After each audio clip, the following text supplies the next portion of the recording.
All right, we're recording. Welcome everyone to this fantastic audio. Everybody's been doing a lot of WrestleMania-based stuff lately because 'tis the season to be jolly.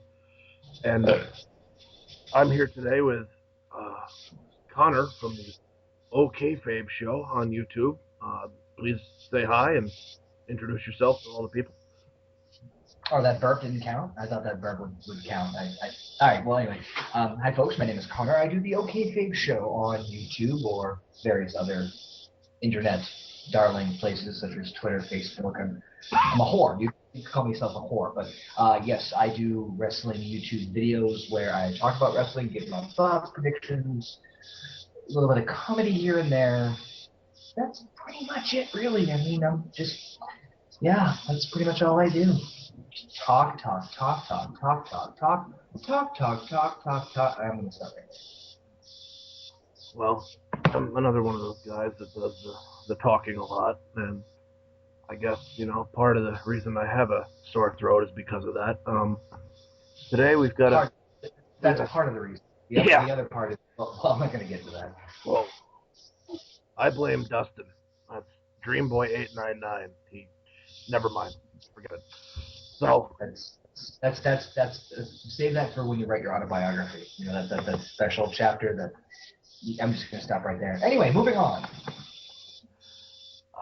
I think tonight's little discussion is a bit of a treat for people that like the TNA brand, and maybe for people that are just kind of sick of talking about WWE for now. Um, Connor, this was actually your brainchild, or at least you had seen it on a site or something about this challenge to kind of trim the roster down, and what would you do with the people in it for TNA? Well, yeah, basically what happened was about a year ago, TNA's roster at the time was like it had like some like 50 something 60 wrestlers actually on the roster, and the challenge was, I can't remember where I saw it or who, but anyway, someone did an idea of challenging them to trim the roster down to approximately 25 to 30 wrestlers, which I thought was very intriguing because you had to take so many different things into consideration. Back then, the roster in TNA was a lot more was definitely a lot more bigger. So it was easier. I don't want to say easier to cut it down, but once you start hitting the nitty gritty, it became very, very interesting. Yeah, So we decided to try that ourselves. this time around, it didn't really have as big of a roster as I thought they would. No, based off of my math, and I think you said you got the similar number. We were looking at, and of course, on TNA's roster, you have to understand, on the roster page, you have to understand that ring announcers, commentators are also included with this. So we made sure to take them out of it, and I think that we came to a number of 48.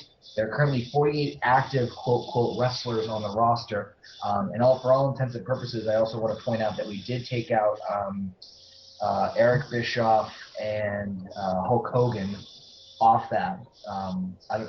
Did you take Hogan off of it? I took him off mine because he's not really active anymore. But Well, he was one of the guys that I fired, so I mean, technically, yes, oh, I took him off, but but I personally kept Flair, and in terms of including him in this list of people that could be cut.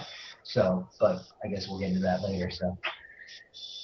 um, I guess now that we've kind of explained the challenge, if you want to just go ahead and jump into who you kept or who you cut or why, or like rhyme or reason. Maybe if I get interested, I'll interrupt you and ask you specifically why you kept or cut that person. But I know when it gets to be my turn, I'll probably be very explainy and at length. So feel free. I mean, we've got a lot of time here. I don't usually cut these things short for any reason. If it goes an hour, it goes an hour. Fan freaking tastic. So yeah, feel free to interrupt, cut me off, anything. Just I'm gonna go right into it. So like I said, folks, I in my personal list, if you take a look at the current TNA or Impact Wrestling, whatever the hell they're calling themselves this week, their roster, I took all their wrestlers, their active wrestlers. I removed Eric Bischoff and Hulk Hogan as active wrestlers, but essentially I have a list of 48 people, which means I had to cut 18 wrestlers from the roster. Um, which some of them were pretty easy, others not so much, because once you get down to the nitty gritty, then you have to start thinking about other things like divisions but anyway, so what I did was I trimmed them down, and the first thing I have to make a very valid mention of is the fact that if I were to trim down this roster, I would also trim down championships. I'm pretty sure that a lot of people would probably do the same thing, me included. Right off the bat, boom, knockout and knockout tag and television championships, bye-bye. Bye-bye, especially the knockout tag team, because there's been no depth to the knockout tag team division at all, because it's all been primarily focused on the singles competitions. And so those tag team titles are just gone. I was thinking of keeping the TV, but focus on the primary four. So you have the World Heavyweight, X Division, TNA World Tag, and TNA Knockouts.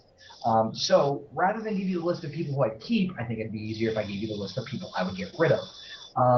First one, right off the bat, and this might surprise you and surprise everybody, Sting, gone. Not because, well, my point would be if I was in TNA and I had complete control of the roster, you already have Hogan there, and that's why I said that Hogan was not included. And you already have Hogan. If you want to put a lot of focus on the young talent, which it seems that TNA is trying to do, and that's what I would do, you want to get rid of as many legends as possible and kind of put the spotlight back on the young up-and-coming talent and basically go with nothing but youth the whole time. So the less legends you have to draw focus away from them, the better. Not that I don't think Sting has done an amazing job drawing attention to TNA and that his loyalty, commitment, dedication, whatever you want to call it, and his eagerness to help, but he can't really do much other than his on-air role. I would never put him back in the ring just because the last couple matches have not been, I don't want to say stellar, but they haven't lived up to his legacy, and heaven forbid he beats a dead horse like other wrestlers have in the past. So Sting would be one of the first ones I would get rid of right off the bat. And in that same reasoning of getting rid of legends and big name guys, I would also cut Ric Flair, Jeff Hardy, and Rob Van Dam. All gone. Wow. Yeah, all for that same reason. Jeff Hardy, again, he's done a lot great. He's been a main eventer. But I feel like if you're going to give other guys an opportunity and a shot to be the man and rise up through the ranks, you need to give the other guys an opportunity. And Flair, that's pretty self-explanatory. Flair's just Flair, and Van Dam is the same way. As much as I love RVD, I was thinking of keeping him around, but in the end, you got to get rid of him. That's just in my opinion, of course. So far, so good. Stephanie's over here shaking her head yes to getting rid of Sting. She's not. Yeah, she also doesn't like Hardy either, but she had a problem with you getting rid of Flair. Well, don't get me wrong. I love Flair. Don't get me wrong. I think Ric Flair is probably one of the greatest performers in wrestling history. But the problem is, I mean, you could keep him as a manager if you want to keep it that way. But like I said, you want to focus all on one legend, one person that stands out from the group of all the young up and coming guys. And Flair would detract from Hogan, and it's basically the case of, okay, out of Flair, Sting, Hogan, which one of the three is the most recognizable? It's Hogan. As much as anybody hates to admit it or doesn't want to admit it, it's Hogan. Hogan's the one that's bigger than the two of them in terms of not only in terms of wrestling, but he's a household name across the world, more or less. So you would want that. Yeah, I understand. Yeah. So, like I said, as much as I love Flair, he's gone. Moving on to the next ones. Now, these people, either I have no use for, or I just don't like them because of either their character or their in-ring ability, one or the other. First off, Garrett Bischoff is gone. That's just, if no one got rid of Garrett Bischoff, I would be surprised. Not saying that he wouldn't be worthy of staying on the roster, but I wouldn't be surprised based off of what he's done so far. There's no reason to have him on camera. If you're gonna push people who have been in the company for a while, not just the son of Eric Bischoff. Yeah. As much as, I mean, it's easy to kind of attack him for that, but at the same time, it's Valid. Anywho, I think it just works against him, kind of like the whole David Flair thing. Like, if you're not better than your father, what the fuck are you doing on TV, kind of thing. Like, because you're plus, always going to be compared to that, and if you don't have it, you don't have it. Sorry, son. you want to push people within your company that have been there forever. Push them. Don't push just the hey, I happen to be guy. So I would get rid of him for obvious reasons. He should have never been more than a referee, in my opinion. But that's a fucking No, debatable. I hear you on that one. Now these two might come as a shocker, but to be honest with you, I think that their time in TNA is up, and while it just I would get rid of Hernandez and Anarquia. Mexican America's gone. Um, while they're a decent tag team, um, they haven't really been teaming them together a lot. And to be honest with you, I've been watching Anarquia's matches a little bit more closely, and I don't think he has what it takes, and neither does Hernandez. And Hernandez hurts people. well, all right, you know what? Let me retract that statement. Hernandez does do good. I will give him that, but I feel like he's not gonna. He's stuck, and I just don't think that he's gonna be able to develop with all the other stars or all the other wrestlers that are there. So I would let Hernandez go in the hopes of that he would further his career elsewhere. Um, Maybe go to Japan or something. I think he's going back to Mexico, Yeah, too. but that's just me. I'm kind of bouncing around here. Robbie E and Rob Terry, bye bye, gone. Both of them, huh? Uh, both of them. Um, Rob Terry, I see. No, I mean, I get why he's there. He's a big guy. He looks good. I understand. But the problem is TNA has a lot of focus on the X division. So obviously the X division is going to be one of the big things that I would highlight. It's what brought TNA out and it's what made TNA distinguished. So I would put a lot of emphasis on the X division. So that's another reason why I got rid of the TV title. So Rob Terry would have to, in order to really dominate, either be part of a tag team, and obviously tag teams don't last forever, so he'd have to be able to compete on his own as a singles competitor. I don't think he has that ability, at least not right now. Robbie E, while he's cool and all and everything, I think that eventually for him, his gimmick will run stale very fast. Which is why I never understood his character in the first place. Because okay, yeah, I get it. You're ripping off, Jersey Shore. I get that. It's popular. But I said to myself, what happens when Jersey Shore becomes unpopular? Exactly. What if nobody gets the reference? So unless you repackaged him in a different way, he's gonna flop, guaranteed. And it's no knock to Robbie E as a person. It's a knock to his gimmick. And I would get rid of him, maybe repackage him and bring him back. But for the time being, there's no reason to have him on board. Bouncing around a little bit. Anthony Nese would be another one I'd get rid of. Um, I just don't like his ability yet. Not saying he's horrible. He gets the job done. I just don't. I want the creme de la creme of the X division. I just don't think he's quite there yet. So I would get rid of him too, again, with the hopes of him developing and furthering himself and coming back later. Next up would be because then I got one. I think I got one more guy, and then going into the chicks. Devon. Oh, really? Yeah. Now Devon I get rid of for a whole different reason than everybody else, because I would turn him into the head of developmental. Ah, Devon's been working with his training school. He obviously knows wrestling. He knows wrestling clearly. Freaking what, 23-time former World Tag Team Champion. mm-hmm. So I would take him off the main roster in a way to help further the developmental fair. I think they're are they still tied with OVW? Mm-hmm. Mm-hmm. Yeah, okay, yeah. I'd put him as either a head trainer or a trainer or whatever. I'd send him right to OVW. Still under contract, still paid, but just there. That's where I keep him. And you talk about developing tag teams. What better person to help develop a tag team? Even freaking Devon Dudley. Enough said. So again, I take him off the main roster for that reason. I forgot about Crimson. Crimson would be another guy I'd get rid of.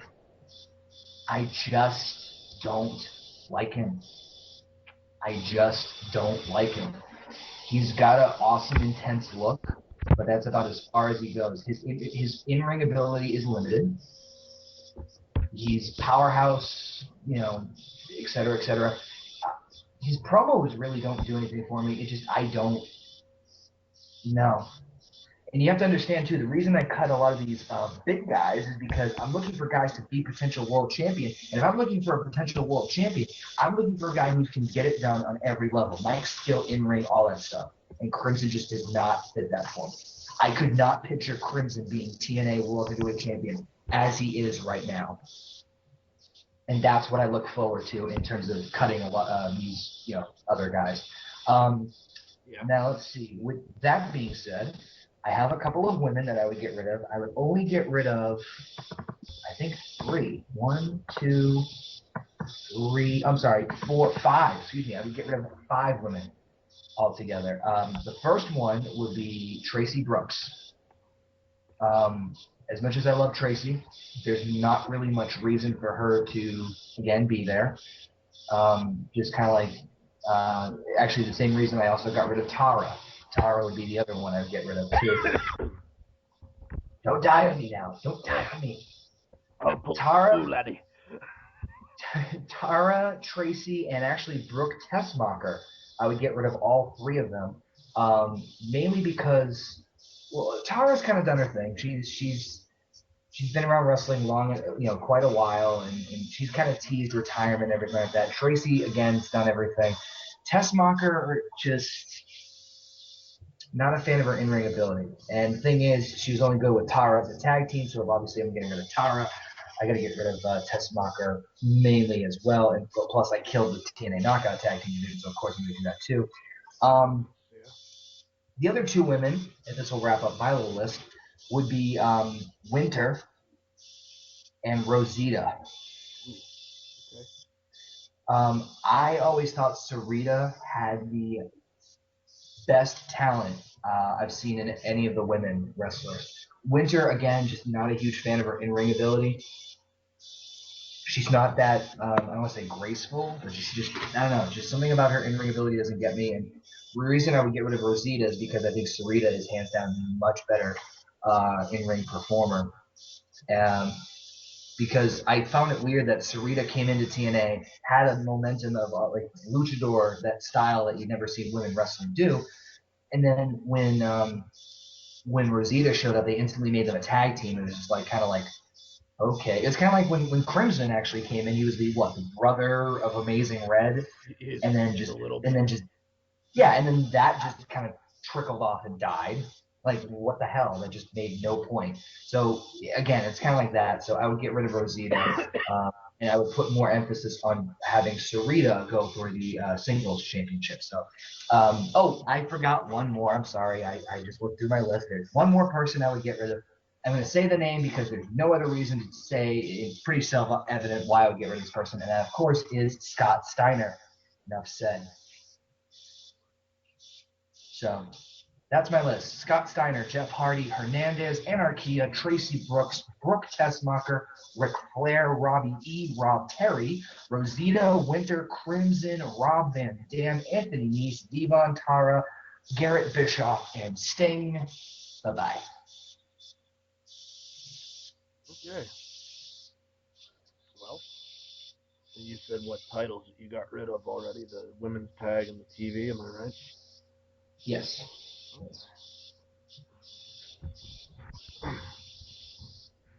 All right, so I'm going to get to mine now, and I noticed that you kept a few people that I got rid of straight off the chance. All right, well, why don't we do this? Why don't we compare who we both decided to get rid of? Okay.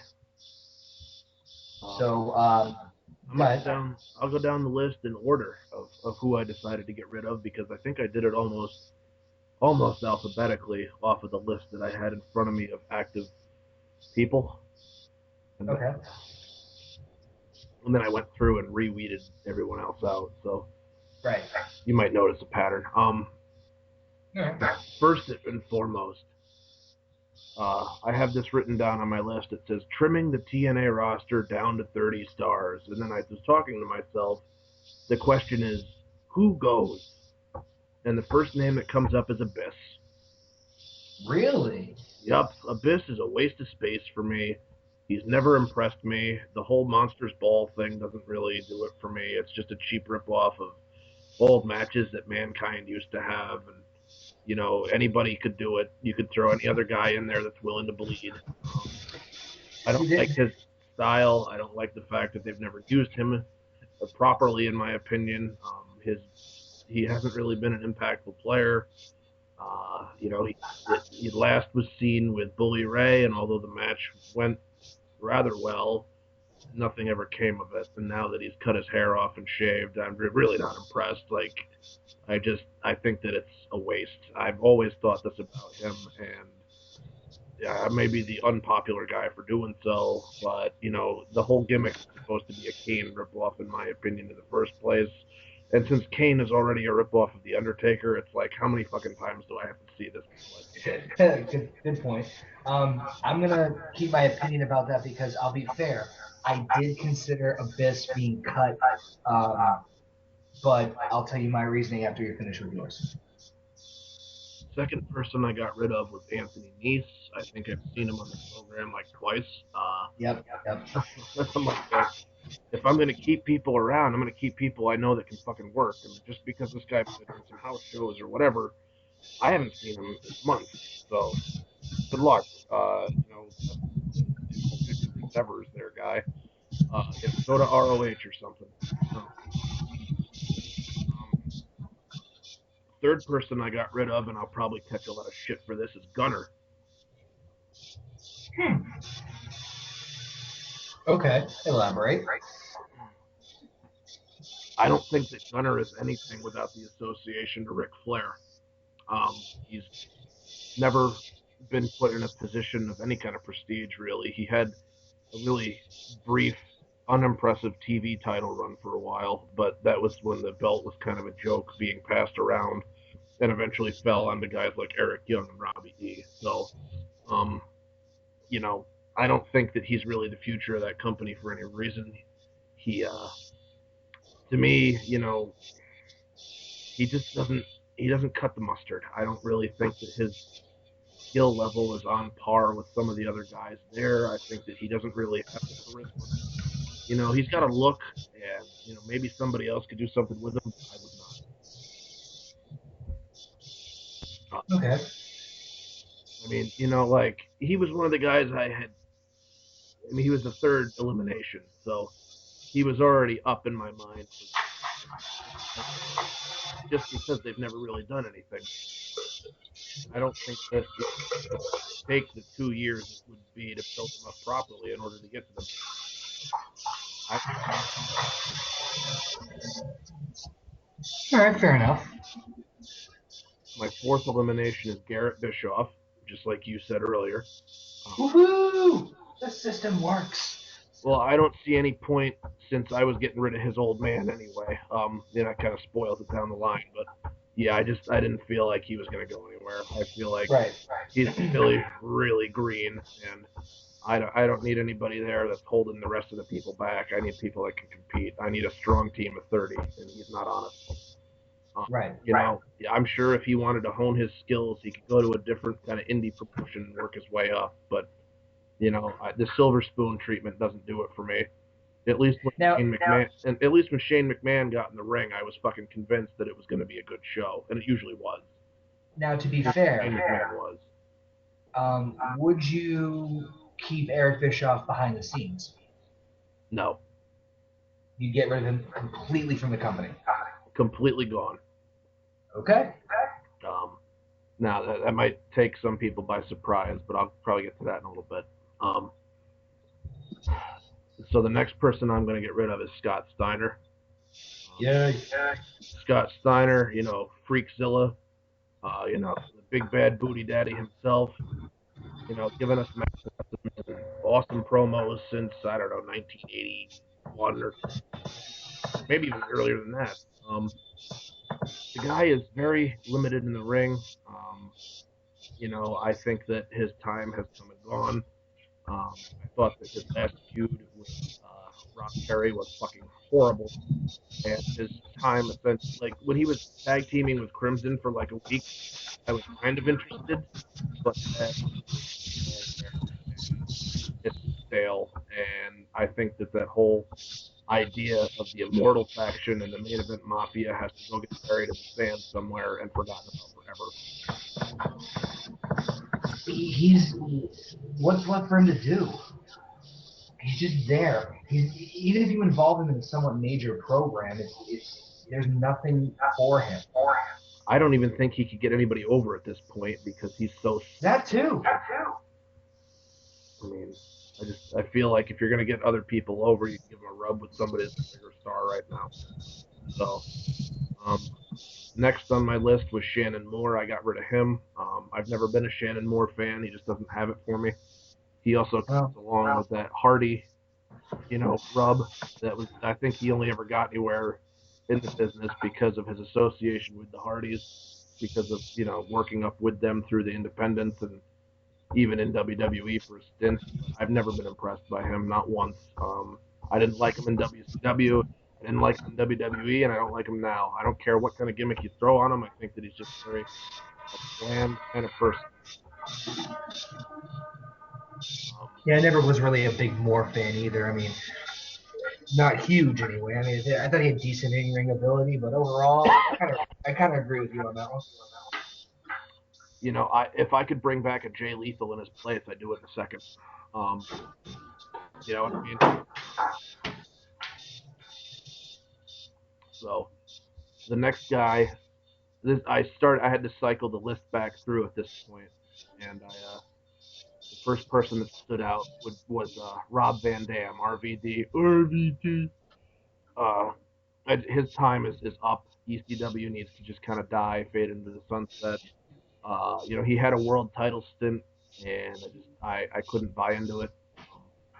I feel like him being on the roster is he's not going to do the job for somebody in order to put them over the right way. I think that he would still want to live in the past, and in the past he was nothing more than an ECW television champion for that matter, and to me anyway. And he's not needed. He could go probably have one last ride into the sunset with a WWE maybe. Probably not though. I don't know if they're really on good terms. And he should just probably kind of go where Tommy Dreamer and all the rest of them go and show up, every now and then at like a fucking reunion or a Hall of Fame thing or a party or a signing or whatever, and just kind of stop the beating. Like he and Jerry Lynn had matches last year, that were just, to me, there were shades of what they could have done 12, 15 years ago, and it was just depressing. So, he's got to go. After him, the other Rob Terry, I got rid of for the same reasons you did. He's greener than goose shit. He can't do a move to save his life. He looks so stiff and not moving in the. I mean, like Ultimate Warrior could do more moves than this guy. That's sad. Very. Uh, Next on my list of people I got rid of was the immortal Hulk Hogan. I think that Hulk Hogan's backstage politics are what kept Bobby Roode from winning that title at Bound for Glory like it was built up for. And I don't think that he really has a place backstage in that company. He only shows up for a couple of big pay-per-view spots. He doesn't do house shows, and he can't go in the ring anymore. There's no reason to keep him around. He already had his run. People know that he was in TNA. Let's get rid of him and let's focus on other guys. Every minute that we spend with Hulk Hogan on our television set is a minute that we could devote to somebody else that's younger, a new up and comer, and it takes away from putting guys like Mr. Anderson on television. So goodbye. And I love Hulk Hogan, by the way. I'm a huge Hulk Hogan mark, especially for when he was NWO Hulk Hogan. So that'll probably take a few people that listen to this by surprise, but I can't do it anymore. He's what 58, 59 years old now. Had Brother. a million back surgeries. I can't do it with good confidence. I can't let him out anymore. It takes him longer to get to the ring than some of the matches go with guys like fucking Brodus Clay. So somebody call my mom. In getting rid of Hogan, I also get rid of Eric Bischoff. I think that Right. ever since they came into the company, they've had a lot of pull, and I don't really like the way that it's played out. I think that him and Bischoff and Ruth and Jarrett all got together in a room and had a penis contest, size, and then all of them found out that, oh, well, we're a lot older and it's kind of sagging now, and not as big as we remember it, or at least the Viagra's not kicking in good enough. So, like father, like son, they both need to go. Um, and like his buddy Hogan, I mean, they've been teaming up, you know, along the way. They could go do signings and go retire from the business without eating another payday. I don't want to see them in TNA anymore. As much as Dixie Carter doesn't belong on my TV, I don't want to see another fucking Eric Bischoff 20-minute promo segment in the ring.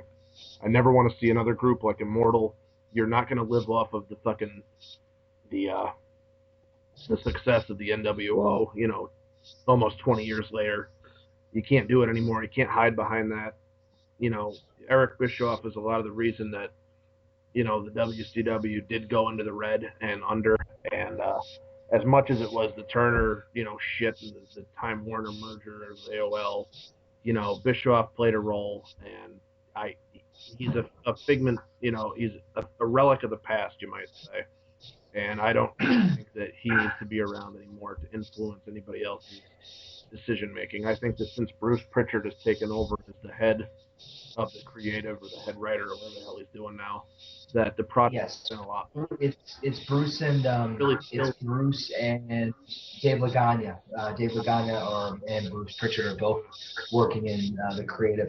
And not to cut you off, but um, I would keep Eric Bischoff around for primarily one reason, and that would be to be the ambassador for TNA when it comes to Spike TV interaction. Because whether you know, whether your opinion of Bischoff, and I'm talking generally, not just you, about his influence in wrestling, okay, great, in terms of on camera, bringing Garrett on board, WCW, that's all fine and dandy. But the one thing that Bischoff always understood very, very, very well, anyway, regardless, was television. And he understood how to create or at least present a very good show, whether that be creatively or whatnot is a whole different story. But he was the one that brought WCW to Turner Network Television. He was the one that got Nitro off the ground. He got the television ratings for WCW to go through the roof from a productive standpoint, not necessarily from a creative. So I would personally keep Bischoff around just for that reason. And I kind of felt that cough on it. Oof. Yeah, that's kind of rough, but I'll get through it. Don't die on me now. I got a much more stubborn life to live than to die now. Next on the list was Anarchia, much like you said, and the person I got rid of him with was Hernandez. So your whole Mexican America thing is my whole Mexican America thing. I don't think they're going anywhere, and quite frankly, I would never push any of them as singles competitors. So goodbye. I don't think it needs much explanation. You already kind of went through it. Cheers. This is when it started to get a little bit more selective in who goes. Uh, but I think that, again, this really didn't take me all that long to figure out once I started looking at it. My next person to go would be Kid Cash, veteran. I think that it's all about the new breed, and Kid Cash definitely had his day in the sun with the X Division, and now it's time to move over. I might keep him in a backstage role in the company, but I would take him out of competition for sure. Um, All right. the next guy I would get rid of is Mark Haskins. I have seen him one time, so Okay. I honestly, when I did my TNA roster review with my friend Dan, and he asked me who Mark Haskins was and what I thought about him, I said who, He had to tell me who this guy was and when he was on TV. I was like, okay. I've seen him, and he's phenomenal. But I get your point in terms of why you get rid of him. If they're not going to use him, let him go. Let him go make money somewhere else. I hear you. I understand he was the hometown Brit when they went over there and did the. Beyond that, they used what happened there.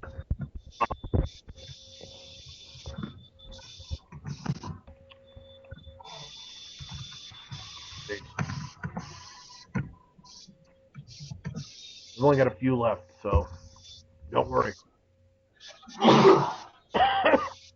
Excuse me, we're all dying here, folks, by the way. Yeah, what's going on? YouTube ought to get some hand sanitizer out here for us. Need some Purell, quick! Jeff Hardy was the next talent I got rid of. It's kind of obvious why, yeah.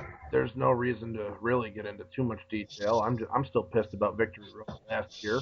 I can understand how a guy that has had drug abuse so much and be so high up on everybody else's list and a potential face of the company. That kills me that you would let this situation happen. Keyword being high. Yeah, real high. The next guy I got rid of after him was Crimson. It was kind of it was a little bit difficult to decide who to get rid of at that point.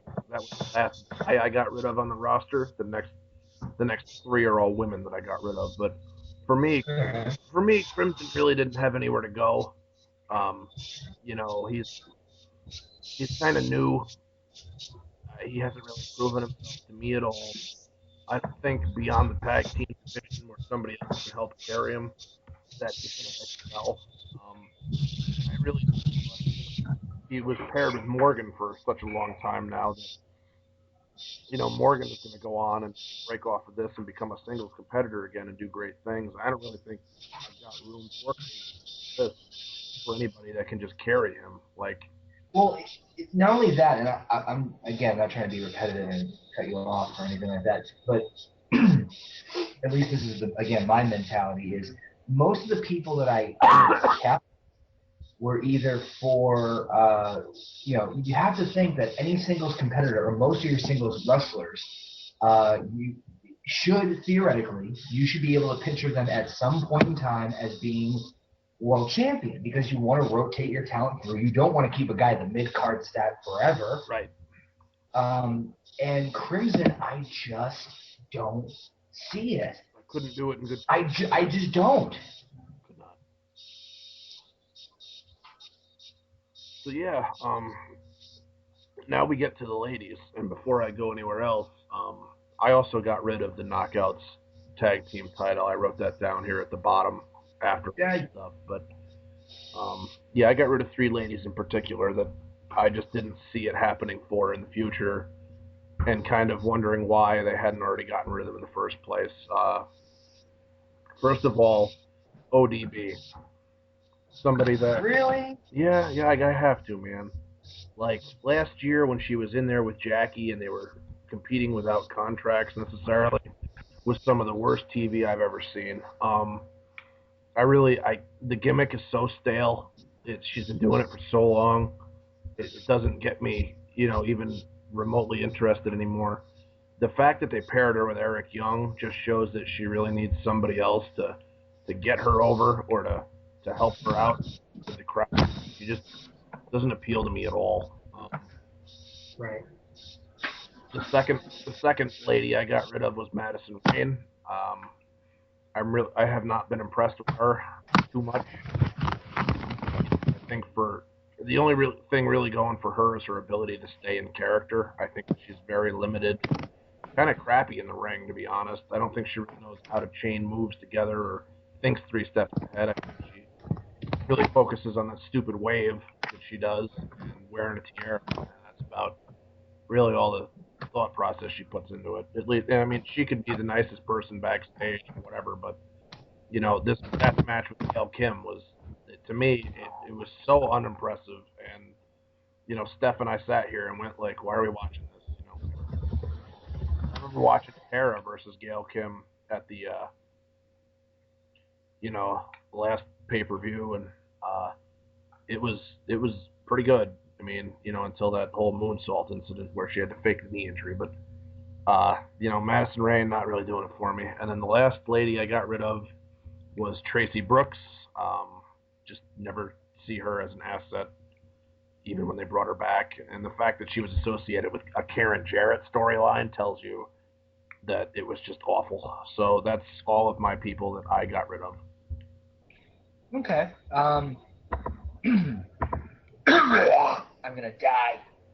There's only a couple things I have to say about a couple of those picks. One second. Okay. I'm not gonna lie. Like I said before. Sorry. Hold on 1 second. Oh,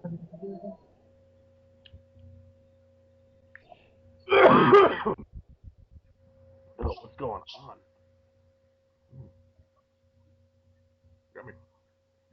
So, sorry. Anyway, I actually did think that Abyss might also, or I thought originally that Abyss should get cut.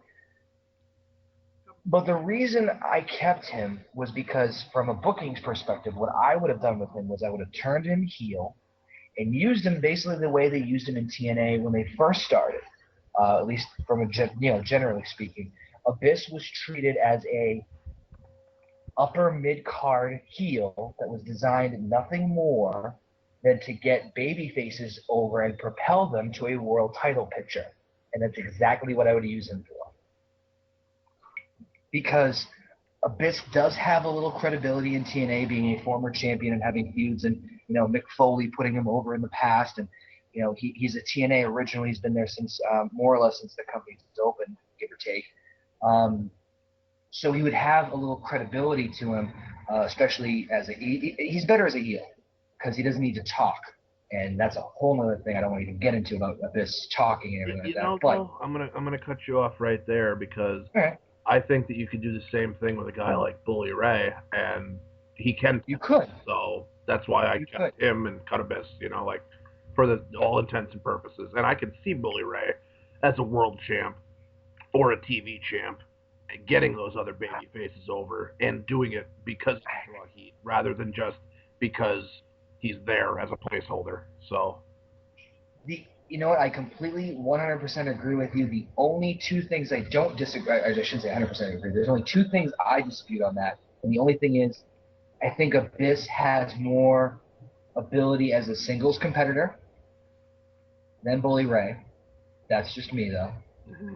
And in terms of in-ring bell-to-bell, I think Abyss has a little bit more in-ring ability. And the other thing was, I just don't see Bully Ray as world champion right now, right this moment.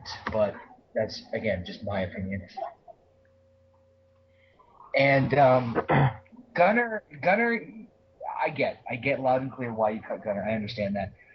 As far as Kid Cash, I keep Kid Cash for one primary reason, and that is to be the veteran of the X division. You're going to make him the benchmark, then, is what you're saying. Pretty much. Because I was going to make it AJ or Daniels, but that's stupid. They've risen above and beyond the X division. They're out of it. So when you're looking, and again, like I said before, I would put a lot of emphasis on the X division. I mean, a lot of emphasis on the X division. You want to have a guy who has been a vet and who has been established. I was originally going to have that spot be for RVD because I think RVD in the X division would be great. But then thinking about his last couple of matches, I think Van Dam has just been shoved down the fans' throats way too much lately. Even with him being taken off TV and everything. And so Kid Cash at least has a little bit more, I want to say better in-ring ability, but he's kind of getting the refreshness of it. Like we haven't seen Cash do much around for a while, so at least Kid Cash is a little bit refreshing change from Van Dam. So that's mainly the reason I would have kept him around. So but that's just again me. But every other reason and every other person, I could totally see you cutting, and I I understand completely why you do it. Yeah. So Well, we seem like we're a lot more on the same page with this one than we were the last one we did with Sheamus. But again, I mean, two different perspectives. No, he's definitely a Sheamus fan. We booked Sheamus. We had an audio where we booked Sheamus after he won the belt at WrestleMania all the way up till I think Survivor Series or so. There, Connor, what did we do? yep, it was Survivor Series. Yeah, it went like an hour and 20 minutes. Yeah, we were on ball that day. Um, we so yeah, uh, definitely Sheamus fans here, but that's another company. Sorry. I thought we were talking about them today. Oh man, so I just wanted to run down my list of people that I did keep really quick because I feel like I went for a while with who I didn't keep, and that might kind of make people wonder, well, who the fuck did he keep then? And it was in this order that I did the keep list. First and foremost, AJ Styles. Um, Guy's amazing. He's phenomenal. What more can you say about him? Second guy I thought about keeping was Zema Ion. You know, you mentioned a lot about the X division, and I think that he's probably the future of it. Agreed. James Storm, keep him. Robert Roode, keep him. Ric Flair was the fifth person I would keep. Really? Ric Flair, I want him to be out there ringside in a managerial role, and I want him to be able to be that one guy that you can, you know, well, yeah, you can say woo, but I want him to be that guy where, you know, if the babyface beats his guy, he gets 5 minutes alone with Ric Flair in the ring, and that's going to draw how much fucking ratings? Come on. Who did they used to do that with? Cornette. They used to do. They used to do. No, oh, was it Cornette? I think so. Yeah, I was gonna say there was some gimmick where Dr. Death Steve Williams was in WCW with Cornette, and as soon as they beat Dr. Death, they got 5 minutes with Cornette playing the Oklahoma character, I think, right? Or wait, was that somebody? Right. Yeah. No. You're right. Yep. You're right. Making fun of JR. So. Yep. The next person I was gonna keep is Austin Aries again, X Division, and I could see him definitely as a even a heavyweight champ at some point, just because of all of his ability and charisma. He is the total package as a wrestler these days. Next is the Pope. Keep the Pope. Bully Ray and Devon both, because of their veteran status and because you know, they're great foils for one another in their positions. Devon could help get heels over. Bully Ray could help get faces over. And, you know, with as much as I want ECW to kind of be remembered for the good and just kind of die off, I think that Bully Ray and Devon, you know, they've got 2 or 3 good years left in them to be able to do that before they do, like, kind of what you said, is, you know, start doing all the developmental stuff. And if there are guys that could put tag teams together, it would be Bully Ray and Devon. And I think the only person that might be able to put together a better tag team at this point would be like a Bret Hart that was in a tag team before, like the Hart Foundation. The 10th person I would keep is Matt Morgan. Again, because I got rid of Crimson, and I think that Matt Morgan is just a huge guy that really deserves a huge run with that belt. I think he's come a long way and could be a monster babyface. Connor? Yep, still here. Sorry. Okay. Sorry. Thought I dropped the ball. I didn't hear anything. No, I muted the mic for a second. Sorry. Okay. Next would be Mr. Anderson. I'm going to keep him around. He really hasn't had his fair shot, I don't think, in TNA, and obviously he didn't have a fair shot in WWE. That's kind of the reason he's in TNA right now. After him would be Kazarian and Daniels both. We were talking X Division. You know, when you talk about the Mount Rushmore of the X Division, I think of AJ, Kazarian, and Daniels, to be honest. And I'm not really sure who you would put as that fourth, but definitely those three. Maybe like a Chris Sabin or an Alex Shelley would be the fourth. Alex Shelley and Chris Sabin, by the way, are two people I also kept around. And I also kept Samoa Joe and Magnus.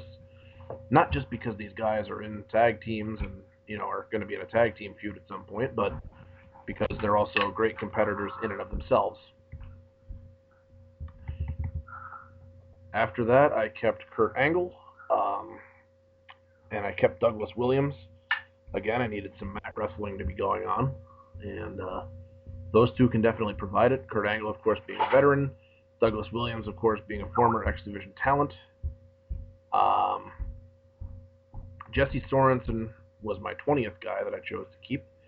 I think that he can come off on a mega babyface run, and he can definitely contribute. I think that once this whole neck thing clears up, that he will be good as gold. And if they don't throw him straight away into a big program to either one, get back at Zema Ion, or two, go after like a TV title kind of thing and just have a monster babyface run with the whole crowd behind him, it would be a waste.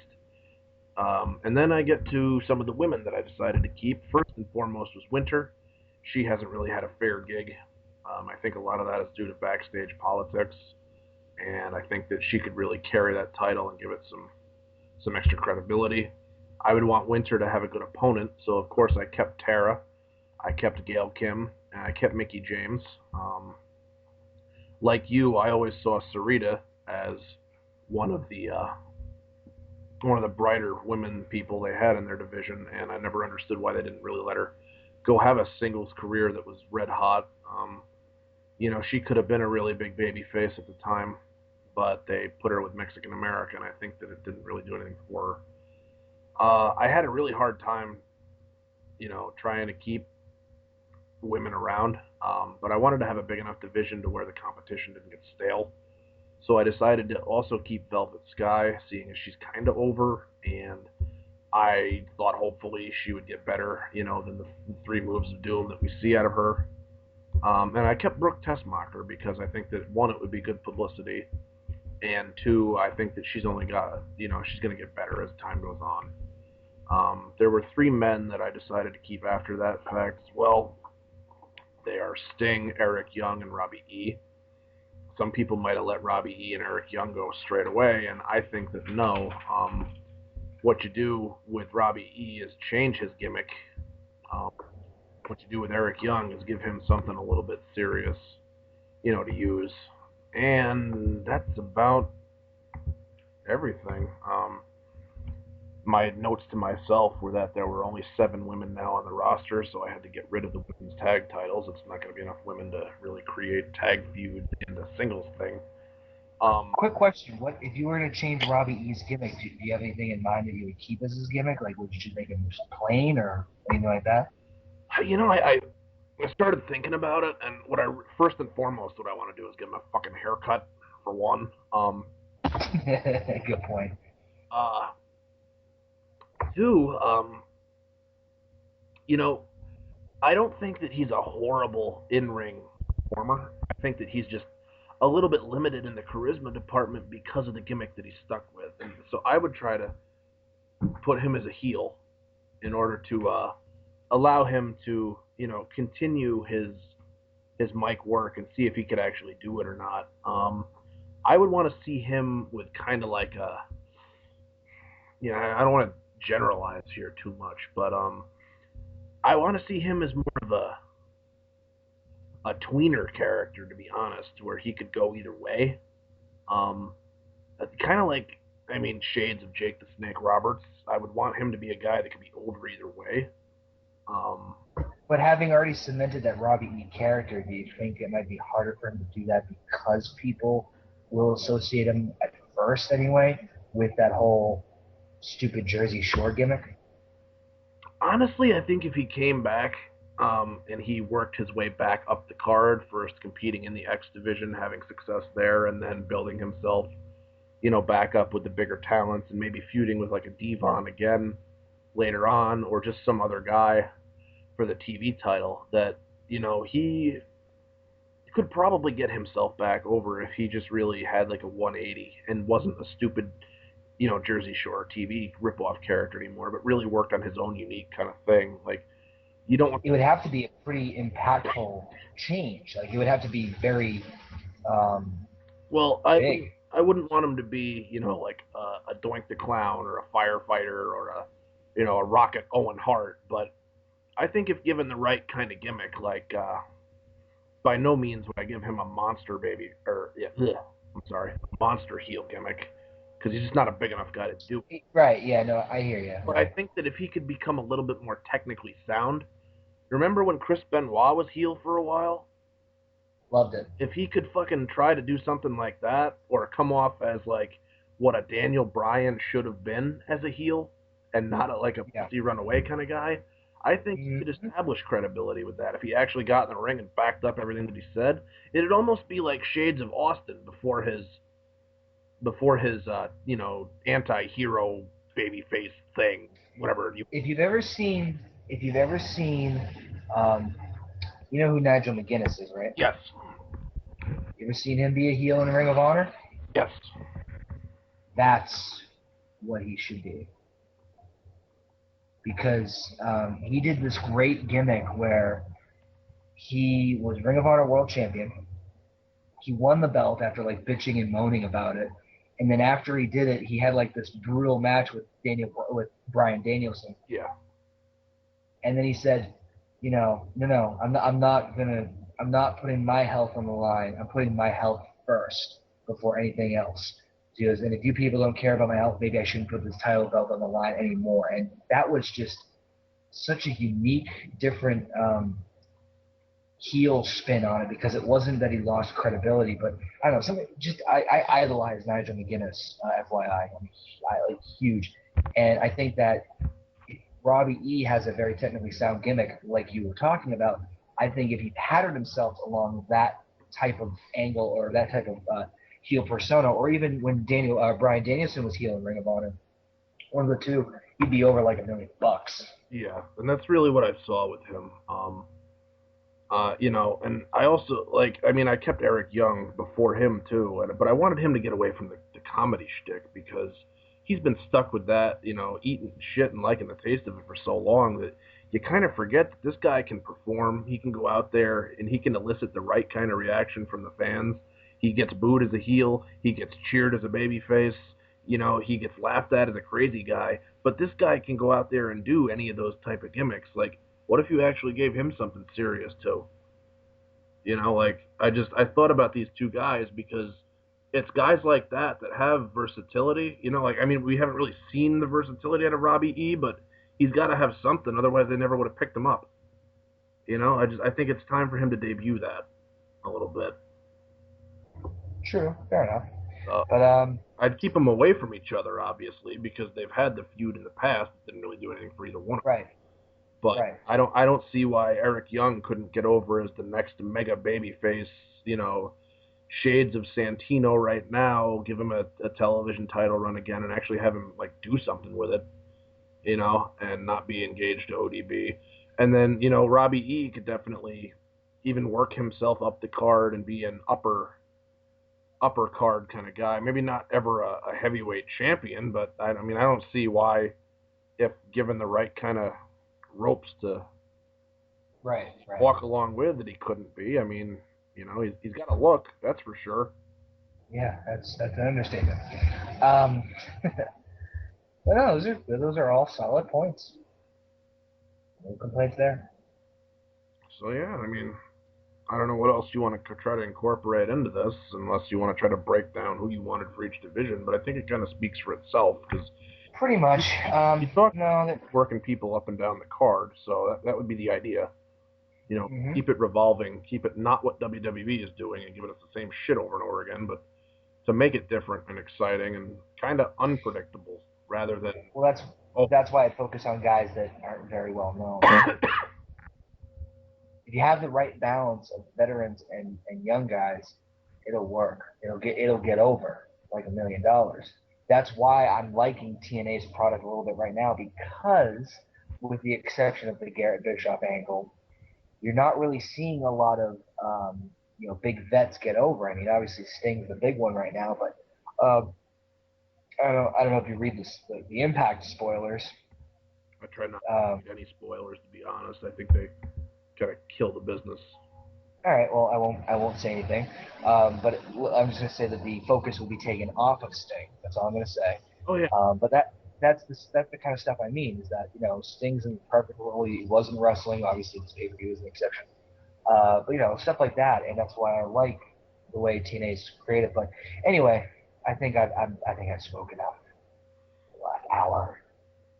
yeah, we've definitely gone on probably long enough with this, and I think it'll be exciting to see what the other people out there have to say, comment wise, and I also think that it's good that we spent a little bit of time on TNA because with WrestleMania coming up, everybody's going to kind of look the other way, like TNA is the redheaded stepchild. But Oh yes.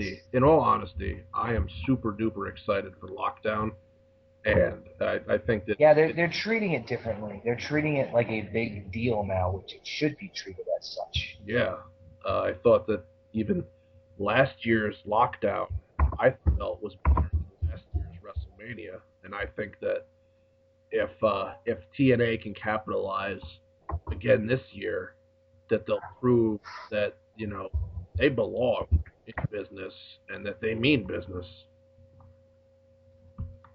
I've actually had the honor of going to a lockdown. I don't know if you know that. I did not know that. 2008, the one with Samoa Joe versus Kurt Angle in the main event. I was there, second row ringside. I bet that was awesome.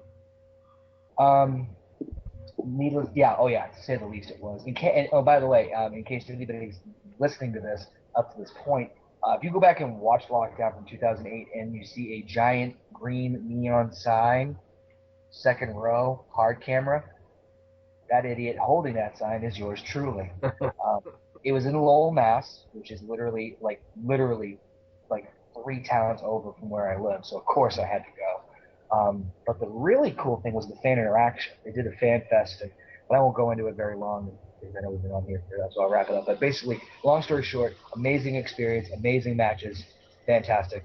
If anyone gets a chance to go to a TNA event, house show or otherwise, Do it. go.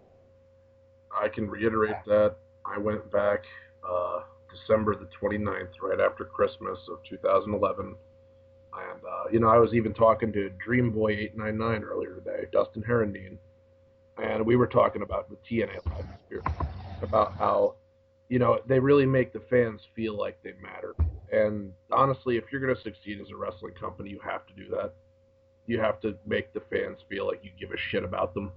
And yeah, the energy at a TNA live event is fucking crazy because unlike a lot of the WWE casual fans, the TNA fans really want to be there. Yeah, no, I completely 100% agree.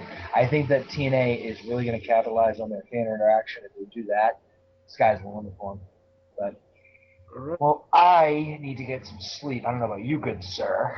Oh, definitely. It's about time I rested this voice for the next fucking month. Uh, You got to keep that throat. You got to keep that throat moist for. Wait, I'm sorry. I shouldn't have talked about your second job. oh. Well, that's a load. Wait, what? That's. I thought we were going to talk. This show's PG. I thought. Oh, come on. Ugh. Ugh. That's a slobber knocker. Wait. All right. So obviously, our time here is done, folks. If you liked any of what you heard, if you agreed, disagreed, have an opinion, if you have a brain that works and you like to think, please share whatever pops through your head in the comment section below. For both of us, I know I check the comments like a fiend, and I always get back to them. And Connor here tends to do the same from my experience. Yep. Alrighty, this is Glad going to to see. be another live from my mother's basement production. Signing out. Connor, please take it away. With that being said, folks, I thank you for watching. I speak for myself and my good friend here. We definitely want to thank you for watching. And more importantly, we want to ask you guys, too, if you guys had to cut any wrestlers from TNA, any of them, doesn't matter the amount, 1, 2, 20, the whole damn roster, let us know. That'd be really interesting, quite interesting to read those comments. And if it's okay with you, I want to plug the video and contest thing I'm doing, if that's okay. The WrestleMania contest. Yes, indeedy. Over on my channel, I'm doing a little mini contest where you had to interrupt, you had to cough and interrupt my momentum. You had to do that. Sorry. Damn, it's all right. You're forgiven this time. I'm doing a mini contest where if you submit to me your pitch or comment video, whatever you want, I want you to tell me what your best WrestleMania is and why. Which one you think is the greatest up until this point. Your comment video response will be mentioned in my future video, which will actually probably be out next week. And I'm also doing an impressions contest where the top 5 people who give impressions of their favorite wrestler or wrestling personality will be injected into my video of that contest shtick and mentioned on my channel for an entire straight week. It's not much, but it's all I can really afford on my 5 cent a week budget. But anyway, on that note, I'm Connor from the OKayFabe Show. Again, thank you guys for watching and listening and all that good fun. You want to end the whole thing? Question: that WrestleMania contest is up until the day of WrestleMania, or are you cutting it off before? I haven't really given a specific date, so let's say, I don't know, March 31st. March 31st, the day before WrestleMania. I pray my voice is better so I can give you the best Macho Man in the YWC, brother. Oh yeah, Macho Madness, sky is the limit. My favorite thing from that, by the way, before we go, is when he did the cream of the crop one. Did you know that? The cream of the crop. It was one of my favorite promos because he screams and then he whispers really close, like, because I am cream of the crop. Yeah. But anyway, I'm Connor from the OKayFabe Show, getting out of here and hopefully getting back to my $5 hooker. I mean, back to bed. Take it away. Nice. Well, that's it for us too over here. Thank you again, everyone, and peace out.